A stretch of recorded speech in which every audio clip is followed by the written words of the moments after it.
I'd like to step in as a Afghan voice, not the Afghan voice, but a Afghan voice, to say I would also love if people really tried to look at the bigger picture instead of just how can we donate or how can we pay an Afghan artist their rightful dues. That's also very, very valuable and necessary. But also, there's been a shift in the past few years on a global level. Social media has made things different for people. I urge non-Afghans, as well as Afghans who might not have all of this information, to kind of start learning what has happened in Afghanistan for the past 50 years. Hi, I'm Andrew Goldstein, and this is The Art Angle, a podcast from Artnet News where the art world meets the real world, bringing each week's biggest story down to earth. In August of 2021, the world watched in horror as U.S. troops withdrew from Afghanistan and the Taliban retook control of the country, with over 600,000 displaced people taking flight since last January, according to the UN Refugee Agency. Among the many groups who continue to be threatened by the Taliban's rule are artists, with the fundamentalist government viewing freedom of expression as an existential threat to the Islamic faith. Fearing for their lives, some artists have felt compelled to destroy or censor their own work, or to seek asylum outside Afghanistan's borders. For curators Barbara Pollack and Anne Verhalen, the crisis provided an opportunity for their arts organization, Art at a Time Like This, to help raise awareness of the plight of Afghan artists. The two had started the platform in March 2020 as a way of staging both online and in-person exhibitions in response to lockdown restrictions following the outbreak of COVID-19. To organize the virtual show Before Silence, Afghan Artists in Exile, the two partnered with the Pan America-affiliated nonprofit The Artists at Risk Connection to bring together the work of 9 Afghan artists now dispersed around the world. To learn more about the situation faced by these brave artists, Artnet News senior writer Sarah Casconi spoke with Julie Trebeau, director of the Artists at Risk Connection, Alexandra Zantaki, the UN Special Rapporteur in the field of cultural rights, and Shamail Shalizi, an Afghan artist currently living in Berlin. Here is their conversation. Welcome to the Art Angle, ladies. Thank you so much for joining us today. I'd love if you could all just introduce yourselves to the audiences listening in. Hi, Sarah. Thank you so much for having us. I'm Julie Trebeau. I'm the director of the Artists at Risk Connection, ARC, at Pan America. And then we have Shamail. Hi there, everyone. I'm Shamail Shalizi. I run a e-commerce business of jewelry and clothing called Blingistan, and I also am a multimedia artist and a proud Afghan. And then we have Alexandra. Hello, everyone. I'm delighted to be here. I'm Alexandra Zantaki, the UN Special Rapporteur in the field of cultural rights. Since this is the Art Angle, I thought we'd start with the artist who's with us today. Shamail, can you tell us a little bit about your childhood? When did you first move to Kabul, and what were your memories living there growing up? So I spent the first 6 years of my life in Moscow, and then I lived in the US. And then I moved to Kabul when I was about 14. It's not one memory or a handful of memories. It's my childhood and then into my adulthood, my teen years, into my early 20s. It's home. It's my passion. It's part of my identity in a very deep way. I can't boil it down to one experience or one feeling. It's just a plethora of things that has completely shaped my life. And then you left the country in 2017. Can you talk a little bit about that? Yeah, so I was doing my university in Paris and I started my master's in London, and I was studying social anthropology specifically at the School of Oriental and African Studies to come back and work in Kabul. I expected myself to do something anthropologically, not really go into the art field at all, more keeping that a hobby. And then towards 2014, problems started arising with what my father did for work, which was a sustainable farming operation that was supposed to incentivize local farmers to grow other agriculture as opposed to poppy to make opium. Angora goats, saffron, these kind of bigger, actually more lucrative crops than opium.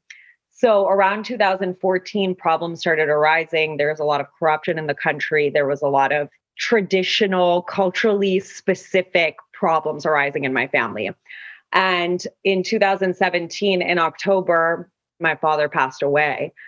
I had been going forward in my life in a way that was very dedicated to the country. And when I saw him pass away, be killed in this way that was associated to his deep love for the country and what he wanted to do moving forward to help the country, it very much disillusioned me. I'm so sorry. Thank you. I finished my master's degree and I came back to the country and then didn't feel comfortable. Then he passed away and then it just got worse. And I had this very big kind of crisis of faith, dark night of the soul that lasted for about 2 years into COVID. I started healing that trauma and dealing with the fact that I have a very intimate relationship with Afghanistan. It's not just part of who I am, it's what my life's mission is. So I had to heal that. I had to be okay with the fact that I had a trauma where I thought that the place that we dedicated our lives to and we decided to love so wholeheartedly betrayed me. And that took time to get past. So COVID hit. I had a flight back to Kabul. I was going to move permanently. I was here in Berlin. I couldn't travel, obviously. So I postponed it. And then I was ready to go back sometime last year, towards May, June of last year, 2021. And all was fine. And my brothers were like, just wait a few more weeks just so the American withdrawal completely finishes and then come back. There's too much noise happening right now. And then slowly July started coming in and things were getting worse and worse. And then August happened and the fall of Kabul happened. And my whole life has changed overnight. I can't even imagine. I know the experiences have really informed your work as an artist. Can you speak a little bit about how activism expresses itself in your art and also that longing for home for Afghanistan? Art was always part of my life. It was always a place for me to do something with my emotions and my feelings and explore things that I was interacting with. I had a very strange upbringing, and sometimes I just needed a space to do something and have my voice show. So one thing that dramatically changed for me moving to Kabul was actually seeing the fact that I could make more art. So I was very limited to kind of maybe acrylic paints, canvas, having little clay sculptures, things like that when I was in the West. When I got to Kabul, then I was like, wow, I can actually do more art here because there's more resources. There's more space for these things. I started making jewelry because I wanted to express myself that way. And it was available to me in Kabul. I could go and sit with a metalsmith and work on my designs with my actual hand-drawn designs just directly there. So it opened me up that way. I think as a group of people, Afghans have a very strong relationship with art, with music, with our poetry, our heritage like this. So art was very much something that was supported and nurtured and fostered for me within a space of Afghans. My father always encouraged it. The people that I grew up around always encouraged it. So a lot of the conversations I wanted to have with Afghans as a whole started to show up in my work. And I am 29 years old, and a lot of things have happened in my life, I think, that's shaped me a lot, but I'm still, in the way that I see my art and art as a career, I've really also watched myself grow up through my art.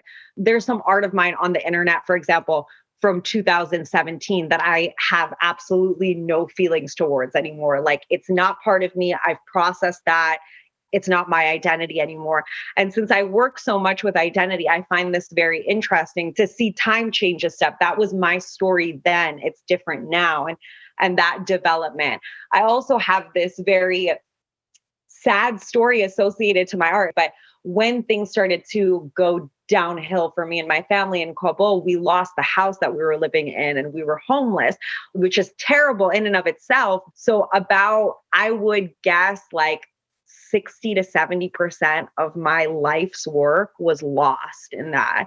And that's something that's a really big deal for me now. Now that I can actually confront that, is seeing what's been lost. What do I only have a photo of left? And tracking this whole journey as part of I'm very much within my own art. I'm part of it deeply. That feels a little ridiculous to say because who isn't deeply in their art? But it tells my life within it as well. So it's like it's an intense space for me. It's horrible that you lost so much of your art, but I'm so sorry. Everything happens for a reason, you know? This is what's happened and I learned from it. Everything is a learning experience. And being Afghan in and of itself, it's intense. It's a very big identity with a lot inside of it, a lot of feelings, a lot of emotion, and unfortunately, a lot of pain. So learning experience. So right now your work is in the exhibition Before Silence, Afghan Artists in Exile. How did you find out about the show and why did you want to participate? Well, Barbara actually sent me a message on Facebook and I was like, this sounds interesting.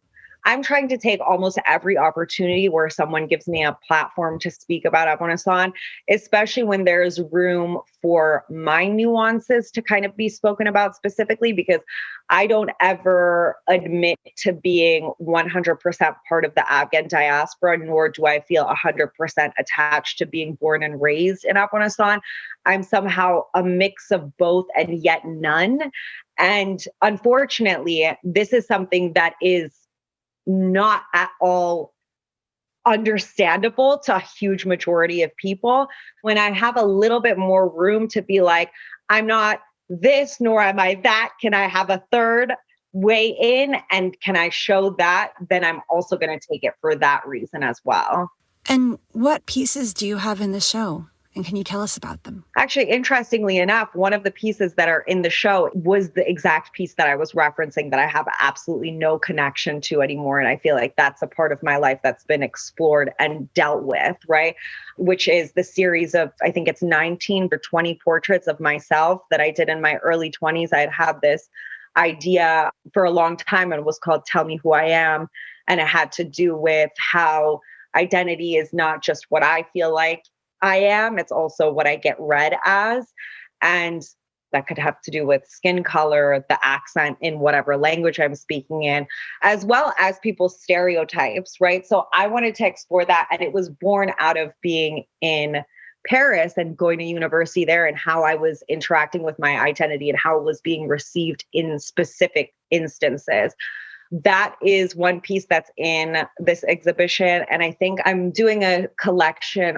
They're text-based large-scale paintings that are directed to an Afghan-only audience. And I've been making them in English, Dari, and Pashto. I'm still in the middle of working on them. They're in the specific language for the reason of why I want that group of Afghans who speak that language to interact with it. And it's really about confronting uncomfortable truths about our history, what we've been through, patterns we're repeating, patterns that we're not addressing, history that we were rewriting, as well as internal cultural things of like parts of who we've made the Afghan identity. It's like part of an Afghan identity. So I've been working on that. And that's the one that's called Immigration is one of the most dehumanizing processes on earth. We're hot and they're cold. And this is based off of my own lived experiences as well as experiences of friends of mine that I grew up with in Kabul who migrated post 2015 to Europe. And just the full circle that me and my friends specifically went through as I was interacting with having been in the West and then coming to Afghanistan and coming with all the baggage that I came with to Afghanistan. I was very, very uncomfortable with my own identity. I had suffered through a lot of just systemic bullshit in the West, you know, like racism, colorism, poverty, all of these things, classism, the sheer chokehold of American imperialism and capitalism. And it was something that I would speak a lot with my friends in Afghanistan about, and we would unpack it. But now, unfortunately, some of those great, great friends that walked me through those things that they may have not understood are now confronting it now that they've come to Europe post 2015. And they're like, oh, that white supremacy shit you were talking about. Now I get it. We only saw it to a degree in Afghanistan. Now I get it. Assimilating is very dehumanizing and we don't speak about it. So that's one that I thought could fit the audience that would be seeing art at a time like this as an exhibition. But I'm working on many other ones that's just for us Afghans to sit and be like, what are we doing when we're in the imperial core, and how does it affect us as human beings and also as Afghans, and how we can be better for our country and help it. I think the last piece that I have in the exhibition, it's called Who is More Oppressed? And it's 3 paintings of me side by side in a kind of black and white 2-color format. And it's me covered in Muslim clothing that I wouldn't wear in Afghanistan, actually, but being fully covered, just eyes showing, then just the hijab, that kind of thing. And then the last one is me upside down, pussy popping, which is a type of dance where you shake your ass upside down. And I wanted to ask, does liberation go from left to right or right to left in the series of paintings? And my conclusion is neither. They're both oppressive, going left to right and right to left, because we're not liberated by what clothes we're wearing. And that was something that was important to me growing up as a teenager, is really learning and unlearning that, because a lot of it is also tied to Islamophobia that's very, very prevalent in the West. Wow, thank you. And you're one of, I think, 9 artists who are featured in the show. And I wanted to talk with Julie a little bit about how Artists at Risk Connection has organized the exhibition with art at a time like this. How did that collaboration come together, and what is the goal of the show? Actually, we started discussing with Barbara and Anne at Art at a Time Like This a few months before the US withdrawal about our work at Artists at Risk Connection and Art at a Time Like This, like how we could collaborate on an exhibition showcasing the work of artists at risk, and specifically detained artists, as many artists around the world are actually in jail because of their artwork. And as you know, we were entering this collaboration, the US withdrawal happened, and we were overwhelmed at PEN America and Artists at Risk Connection with so many requests for assistance coming from Afghan artists. We were, to be very honest with you, we were working on many cases of Afghan artists before the US withdrawal.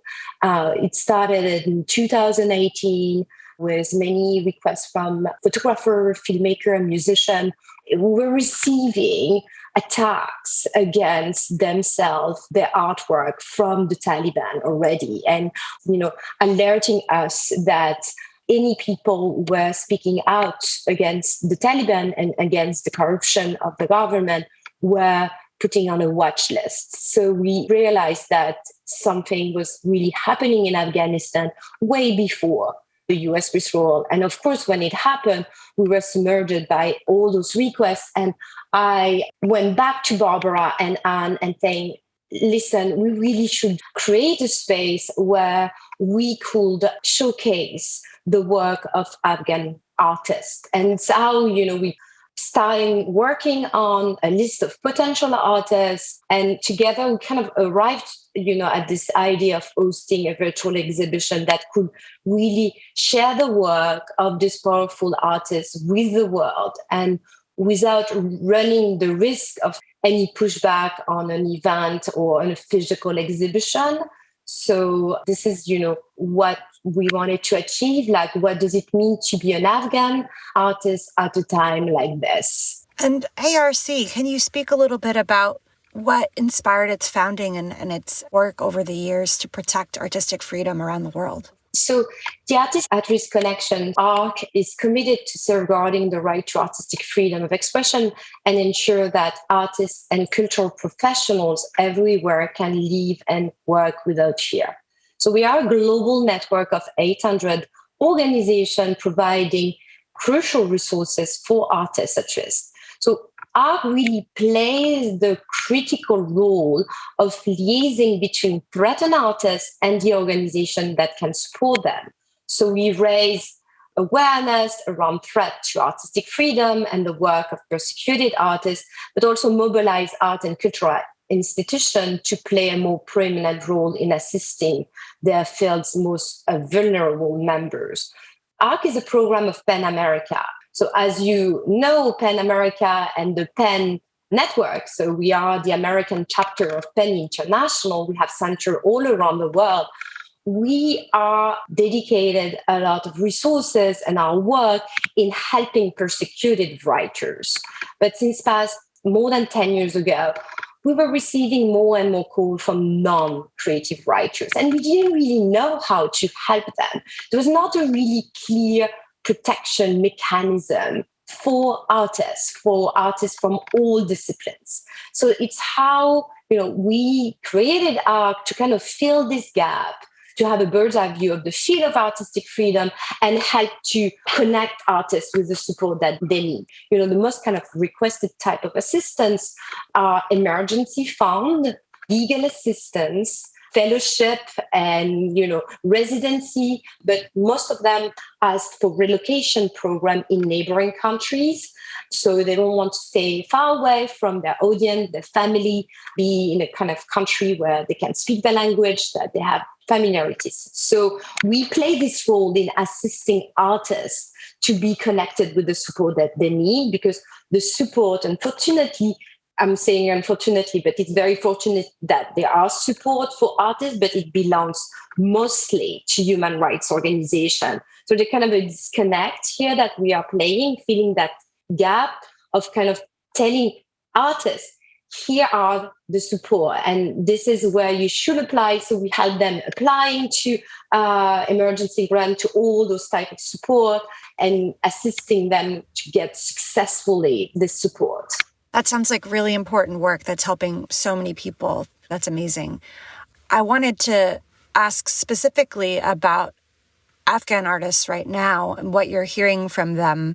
I know the artists in the show are all in exile. Did you consider showing artists who are still in the country, or would that put them too much at risk? And what are they kind of facing on the ground right now?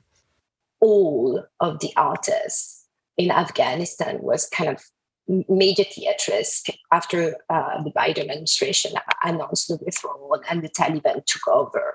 So it was really clear to us that we should actually not invite, unfortunately, artists who are currently in the country, because the exposure of the exhibition will make them at risk, even more at risk as they are right now. So yes, definitely we made that deliberate choices. It was heartbreaking on our side, to be honest, because there are so many artists in the country who really need the exposure about their work as well, but that will endanger their physical situation and the situation of their family. We also didn't wanted to put Afghan artists who are currently kind of in a third-party country where they are not safe. There are thousands, Sarah, of artists from Afghanistan who are currently in Pakistan, in Iran, in Qatar, and are waiting for help and assistance to relocate in a safe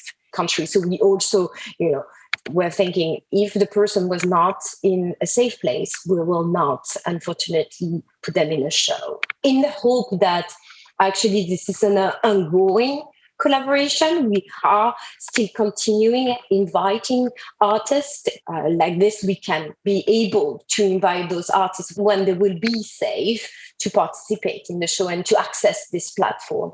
We'll definitely watch this space then, as you're able to build on what you've already have on view. I know right now the UN Human Rights Council is taking place in Geneva, and that Artists at Risk Connection has issued an oral statement about the situation of artists in time of war and crisis. So I know you're really trying to get the word out about artists not only in Afghanistan, but obviously other parts of the world since this show launched, Ukraine. Yes, that's one of the goals of the projects, really to raise awareness about artistic freedom and the current situation of artists at risk around the world. So having the opportunity to take the floor at the interactive dialogue of Alexandra 10 days ago was really important. Well, we could have a joint oral statement with 70 other organizations supporting this call to actually have artists, recognized as a group, artists, who are facing threats because of crisis, because of war, should be recognized as a specific group at risk, which is not the case right now. And we are really working to make that a reality, that this will enable more support. We'll have a kind of a direct outcome on the ability to get more support for artists at risk as well. So Of course, we mentioned Afghanistan, but we mentioned Myanmar, Cuba, and of course, Ukraine. And that was very important for all of us, not only for us, but for all our partners to join this statement in support of Mrs. Zantakis' report.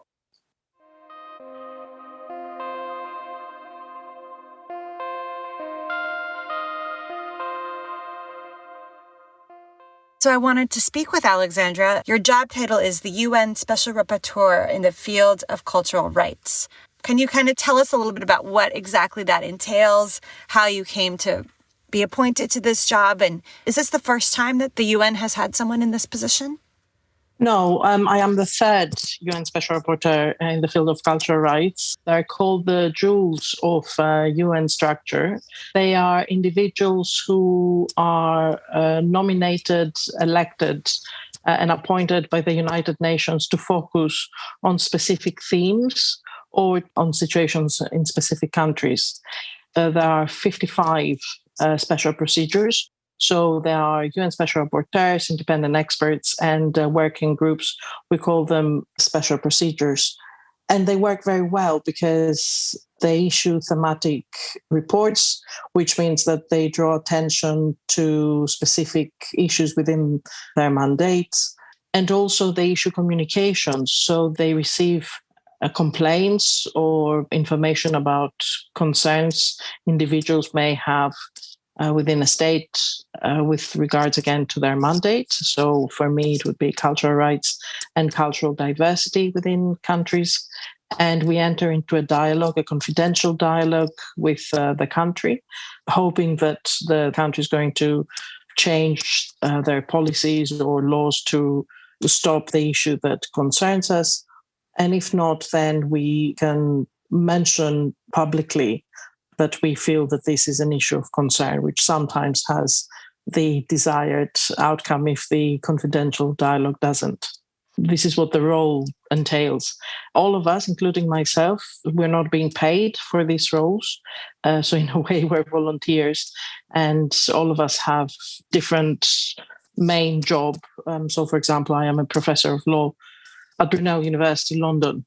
It is a role that one can have for 3 years, renewable for another 3 years. So the first UN Special Rapporteur in the field of cultural rights was Farida Shahid, a sociologist from Pakistan. The second was Karima Benouna, an Algerian-American academic. I am the third UN Special Rapporteur. I'm Greek, but have been living in the UK for the past 25 years. Oh, I can hear a little bit of both those things in your accent, I think. Indeed.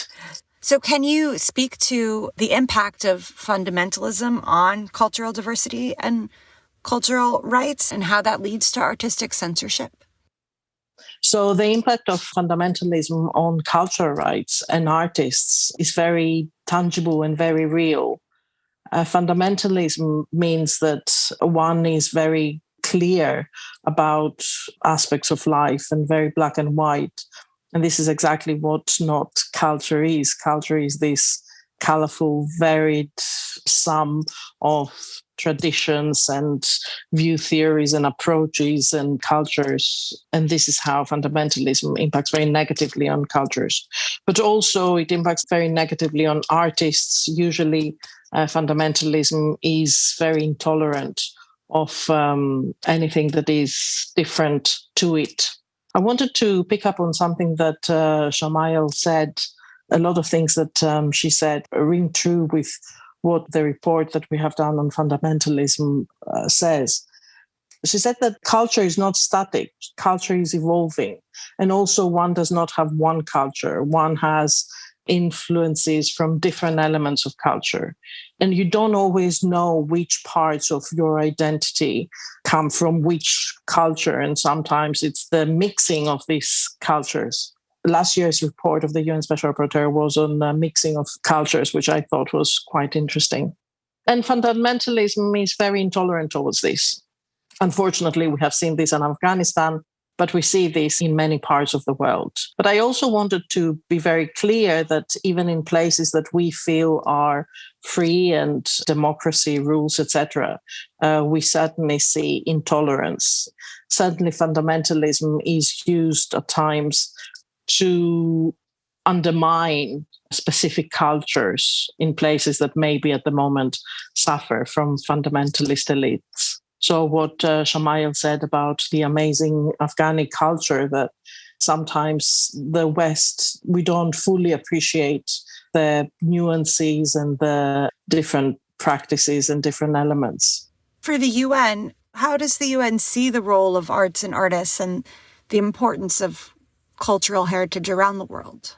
Sometimes we forget that the United Nations is an organization that is all the states together. The standards, the UN treaties allow specific measures to be taken for the protection of artists. And this is something that we have to be very clear about. States do not have the obligation only to ensure that themselves they don't violate the rights, but they also have the obligation to protect art, to protect the artists. So it's not enough for the West to allow artists in exile to come and stay with us. It is very important that all states take measures to protect these artists who come and stay with us. And it's not enough to protect their own citizens and their artistic expressions, but it's essential. They have undertaken the legal obligation to take measures and steps to protect the artists who are not citizens of the state as well. That brings me back to Shamail. Obviously, your plans to move home were delayed. What's next for you? Can you stay in Berlin indefinitely? Do you plan to do that right now? Honestly, I don't know. And I've been thinking about this a lot. I have the ability to try and stay in Berlin for a longer period of time. But to be quite frank, when you have lived in the global South, it makes living in the West absolutely unbearable. Unbearable. Life is not lived here. People are barely surviving. There is no thriving. And even in a place of war like Afghanistan, life is actually being lived because there's a different set of values that shape that country. So if I cannot be in my country, I would prefer to be in the global South. So I've debated, potentially India or Tajikistan. Right now, I don't have any plans further than staying here until June, staying in Berlin until the end of June. And then after, I really don't know.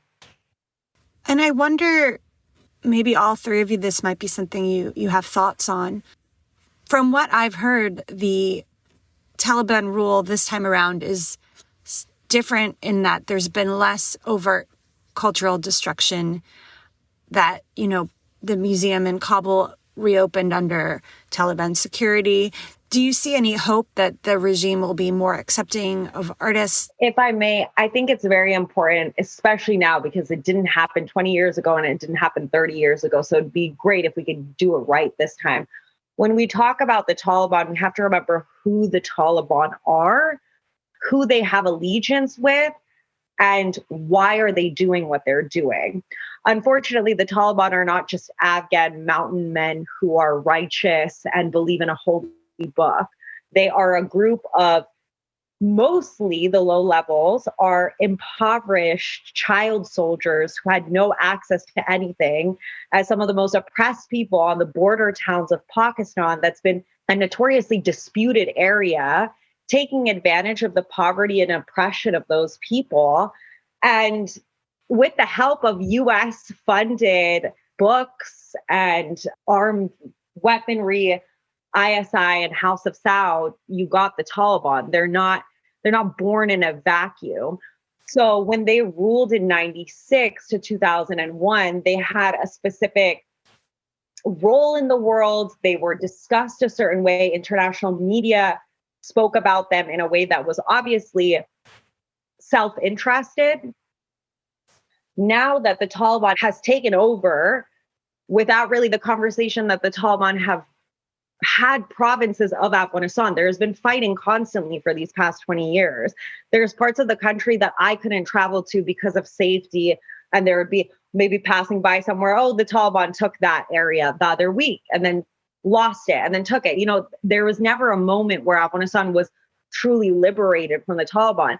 But we have to remember that this time around, since it's associated to the American withdrawal and who are the power players here, Pakistan is an ally of the US, but also is aligned to China. There's a lot of backdoor politics going on, which has always been the case with the Taliban, but now it has to suit everyone's needs, right? Unfortunately, the Taliban, like I mentioned, are not just an organic group of men who want to save their people. They are trained, they were created, they were born to push an agenda. So now that that agenda is kind of getting switched, I don't know. I'm not in these back rooms. So I've noticed in the past few months since they've taken over, since August, even the way that they took power shows you that multiple people on opposing sides of them knew that it was happening. It was planned. The peace talks in Doha were a bunch of bullshit that's been happening for over 2-3 years now. We knew that something was happening. We aren't privy to all the information. With that being said, I've noticed that the Taliban seem to be a little bit more ready to protect their capitalist interests. They're much more overtly capitalist this time around.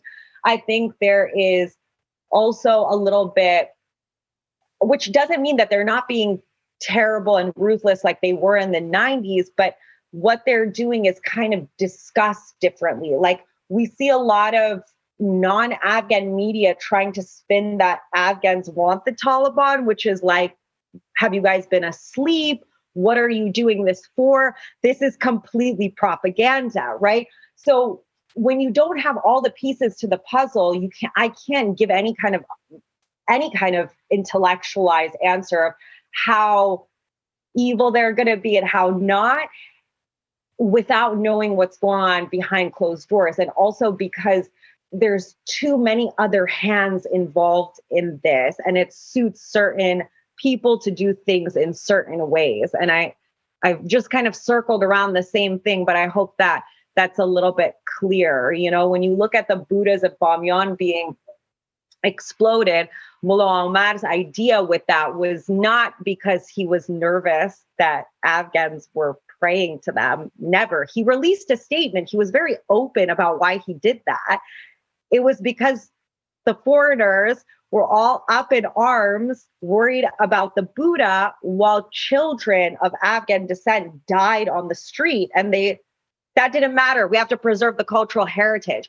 This is by no means me condoning the Taliban, but it's like there are strategic things they're doing at certain times for certain reasons. They wanted to do something controversial like that to make a statement about help from charity organizations and humanitarian aid. So they did that with a punishment to culture. It wasn't about the culture. It wasn't about praying to Buddhas. And then nowadays, maybe they're a little bit more interested in being like, hey, this person is living under our rule and does artistic things and they're fine. Look at them, which has happened. But then they'll go and also kill artists too. So it's like, it really depends. And I don't think we should look at them as being somehow changed in a positive way. I think we can go ahead and look at them for being changed in a negative way because they've had more time to unify. Look at how they've changed on a sinister level. And it's not helpful that they've become more capitalist. That's not for any kind of goodness towards the everyday Afghan people. Wow. Thank you, Shamael, for sharing this with us. I think I have the same reading in this takeover by the Taliban. They were prepared, definitely, and we have seen them getting prepared. I think Shamael mentioned a certain number of very specific events that were making us as civil society organization very worried about what we were seeing on the ground. And as I say, Sarah, we have been in touch with many artists prior to the US withdrawal who were really telling us this is happening. We are on watch list and we want to get out. A lot of artists actually left the country before the withdrawal, as Shamael mentioned, as starting in 2015 until really 2018, 2019, a huge wave of artists move out of the country. What is very clear since the withdrawal, just to give you an idea, we have received, just our little project, Artists at Risk Connection, over 300 requests from Afghan artists who wanted to flee the country. And this is really the tip of the iceberg. We have other partner organizations who have received more than 1,000 of requests from Afghan artists. And we are still receiving requests from Afghan artists every week. So I think that's telling you that no one feels safe, and they are cracking down very harshly on music. But also, being a visual artist in Afghanistan is now not possible anymore. And that's why we have seen a massive disruption.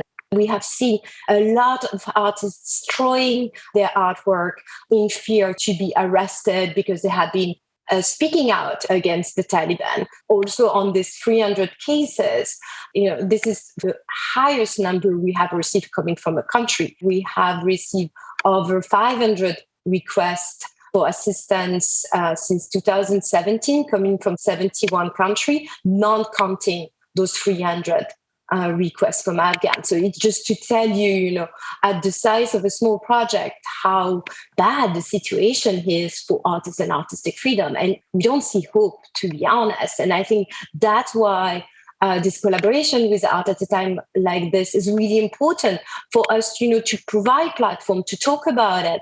And it's very critical to continue to talk about Afghanistan and Afghan artists while we are, all working on Ukraine. And, as a massive wave of refugees are coming to Europe, we should not forget a Western country, a European country is hosting Afghan, but not enough, and currently closing the border to help out Ukrainian refugees. But what about the other one? What about the situation of Afghan who are seeking refugee in the West? That was definitely what I was going to ask you next, was with Ukraine dominating the headlines. Obviously, it's a very serious crisis going on there as well.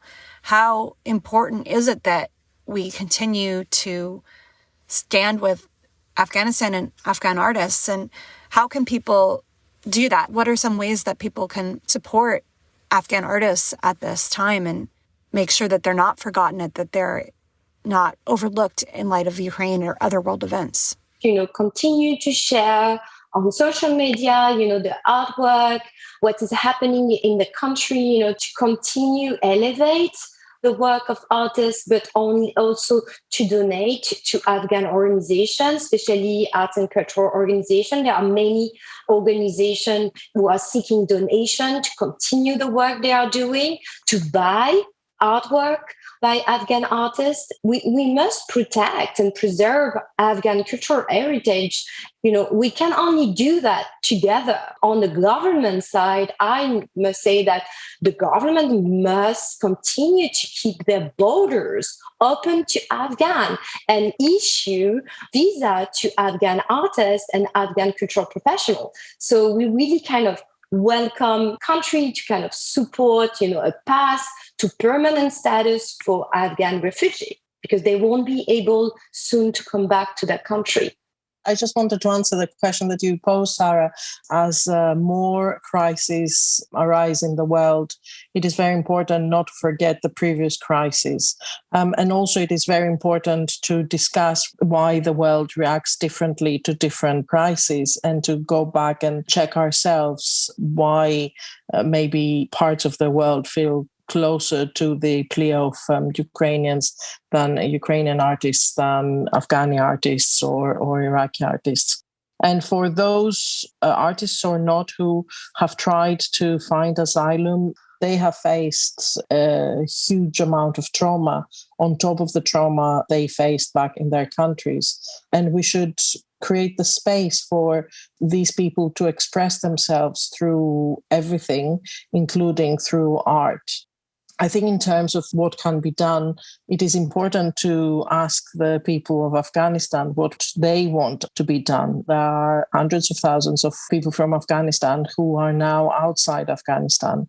And I think that it is very important to allow them to tell us how we can help.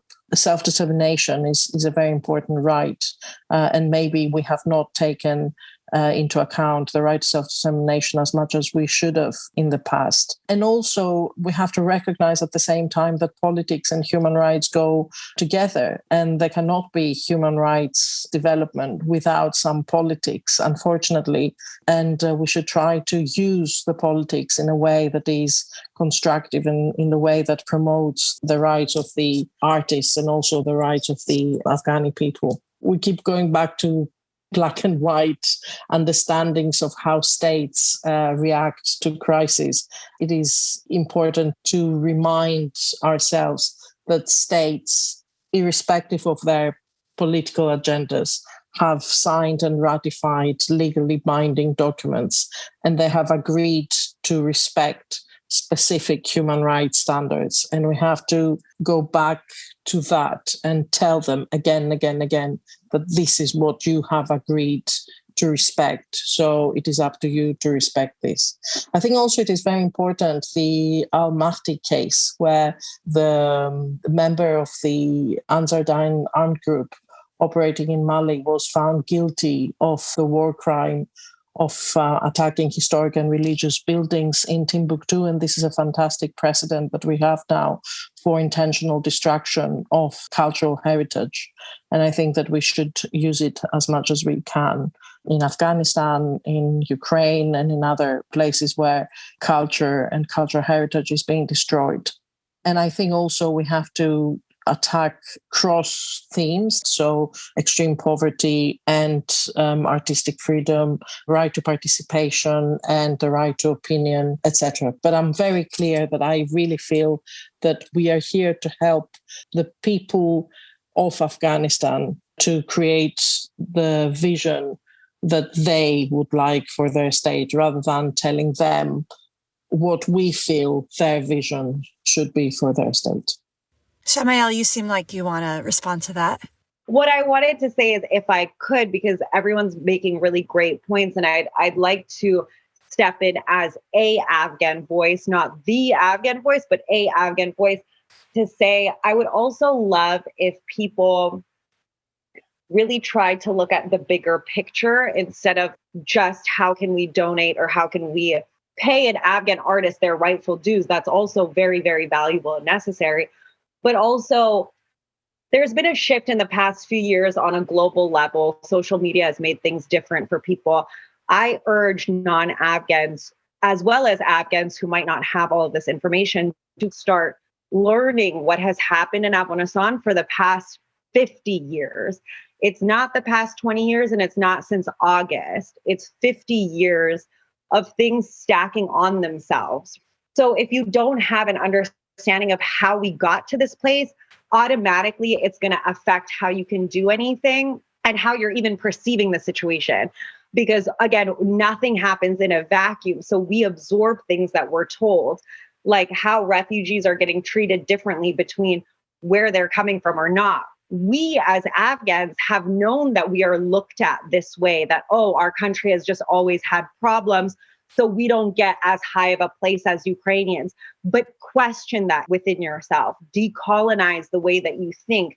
It's a global thing, right? I would love if people sit and donate to Afghan things, Afghan-run charities. Like, for example, there's Exile, who's giving food donations all over the country. All the money that they make with donations, they're giving directly to the Afghan economy. They're buying the supplies from the Afghan economy. They're not bringing it from Pakistan or Iran. So they're empowering the shopkeepers and people on the ground and giving something to the economy, as well as helping the people. That's one example. But when you're donating, I hope that everyone on earth sits and questions themselves about what is the business of charity. Charity is not just some wholesome, holistic, beautiful thing. Unfortunately, there's things like businesses founded off of charities, because if a charity or an NGO doesn't have conflict, how will it continue? How will it pay its bills? We need to speak about that. We need to speak about all of these dynamics. It's politics and social work at the same time. And we can't come with Western biases. So it's not just a Western thing, it's a global thing. Afghanistan cannot continue being everyone's tragedy and place of trauma porn that they'll watch for a little bit to just be like, well, aren't you happy that you're not living in Afghanistan? No, there's a whole group of people that are very unhappy that they're not living in Afghanistan, and those are Afghans. That country means something to us, and it's worth a damn to us. But we have to sit and internally as a world ask ourselves why it's interesting to look at Afghanistan specifically only when people are falling off of planes or very grotesque scenes of the country without giving the people of that country any kind of 3D identity at all. So I hope that it goes a little deeper than just supporting Afghan artists. I don't want to continue seeing Afghan artists getting massive grants, massive residencies, all of the flowers of a contemporary artist in the West because they're making work that caters to the white Western gaze. There is much more to the Afghan story than photographing Afghan women in burqas. Sorry, I'm an Afghan woman, and there's way more to talk about than just that.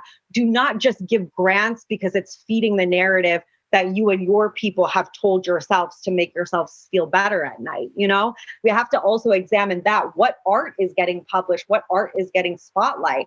Is there a reason why it's that art and not that art? So there's a lot. And I think people just need to be a little bit comfortable with what they truly hold dear. What are their values? And to kind of shy away from performative activism and actually incorporate activism in their day-to-day life. I think that it's been a really illuminating conversation, and I really appreciate you joining us today on The Art Angle. Thank you very much, Sarah. Thank you for having us. Thank you, Sarah, and everyone who joined. Thank you. Thank you very much. That's it for this week's episode of The Art Angle. If you like what you heard, you can subscribe to the show on Apple Podcasts, Spotify, or wherever else you get your podcasts. Also, take a moment to rate and review us. It will help other listeners discover what we're doing. The Art Angle is produced by Sonia Manalili, Tim Schneider, and Caroline Goldstein. Thanks for listening, and see you next week.